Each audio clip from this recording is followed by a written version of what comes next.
And you were moving along that road in Iraq. Your country having parliamentary elections. It's the fourth election. And the fourth election, month, yes. and the first since the U.S. troops left.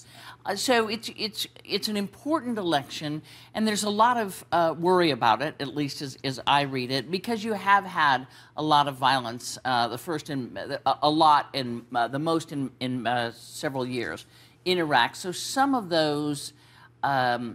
Some of the polling places will not be open, where the fighting against terrorism is the heaviest. Can you have a complete democracy when terrorism is such a part of the daily life there? We're on the first part of democracy. We can't say we have full democracy at this moment. As you may know, with democracy, it takes time for institutions, culture to be created. What we have here is determination of the Iraqi people. The percentage of participation looks like about 60%. This been like that for the last few years, anyway, for the last few elections. High participation. Even those who are, for example, in the Anbar, who have been displaced internally, we're extremely keen for them to participate in their out-of-place, where they're in the other provinces and others. So we are determined to get the buy-in of everybody in the upcoming election. As you approach these elections, compare it to when U.S. troops left Iraq. Is Iraq more or less safe on this election day? In comparison to the elections even before, we always had a campaign by the terrorist Al-Qaeda and their affiliate in trying to disturb the election and trying to dissuade people from participation. So we always anticipated that, and this election will be not much difference. If you compare us to the before the troop withdrawal, the participation is still high. Everybody is keen for Parliament to be the only place for resolving their political differences. So in that sense, I think we are in the right trend. We are cementing a new culture of democracy in Iraq. You wrote, when you wrote in the Boston Herald recently, one of the things you said was, on the security front, Iraq needs American equipment and expertise, as well as strategic coordination and intelligence cooperation.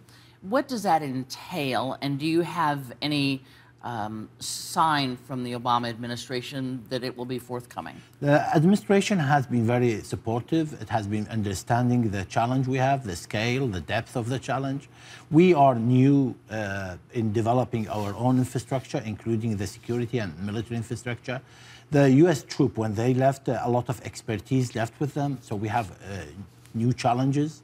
We also have a new situation in the geopolitics of the region in Syria. So in a way, the administration has been understanding, but what we're after is full U.S. support, not just administration, Congress, others as well, to understand and appreciate the delicacy and the importance of Iraq in relation to security. And finally, what do you make of fears that I've seen written in a lot of different places, that Iraq may well become the next Yugoslavia, that it will be broken up into bits, that the Sunni and the Shia and the Kurds to the north, that it is just so impossible to bring together? This will become three different nations. We heard this story about 10 years ago. We were told that with the occupation, with American presence, with sectarian war, and so on. So this is not new to Iraq, this story. However, 10 years with 4 elections and everybody is adhering to democracy has proven that we are somewhat safe of that issue.